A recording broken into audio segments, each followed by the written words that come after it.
কে আসল রানী হওয়ার যোগ্যতা রাখে তা খুঁজে বের করতে রাজা এক বিশেষ আকৃতির স্টিলের ছাঁচা তৈরি করে। এখান থেকে কেবল সঠিক আকৃতির মেয়েরাই বের হতে পারবে। আর এই রানী খোঁজার প্রক্রিয়ায় 3জন রাজকুমারী ভাগ নেয়। তারা প্রত্যেকে আলাদা আলাদা করে পরীক্ষা দেয়, আর সঠিক আকৃতি হয় তারা সকলেই এই কঠিন পরীক্ষা পাশ করে। কিন্তু তাদের প্রতিযোগিতা এখনো শেষ হয়নি, কারণ রাজাকে তাদের মধ্যে থেকে কেবল একজনকে বাছাই করতে হবে। তাই তিনি মদের 3 পেয়ালা আনার আদেশ দেয়।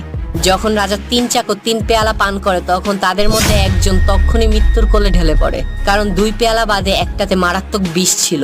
যদিও রাজকুমারীদের এই 3 পেয়ালা থেকে একটা পান করতে হবে, তাহলেই তাদের পরীক্ষা শেষ হবে। তখনই প্রথম রাজকুমারী সবার আগে হার মেনে নেয়। তার মনে হয় রানী পদ তার জীবনের থেকে দামি নয়। দ্বিতীয় রাজকুমারী একটা পেয়ালা উঠিয়ে কোনো রকম ভয় না পেয়ে পান করে। তখনই তৃতীয় রাজকুমারী কোনো পেয়ালা পান করার সাহস হয় না। তখনই দ্বিতীয় রাজকুমারী বেঁচে যাওয়া 2টা মদের পেয়ালা পান করে, আর কোনো রকম ক্ষতির সম্মুখীন না হয়ে রাজাকে বলে, আমি আগে অনুমান করেছিলাম বুদ্ধিমান আর দয়ালু রাজা কারো প্রাণ নিতে পারে না। লাইক সাবস্ক্রাইব তো দিতেই পারো।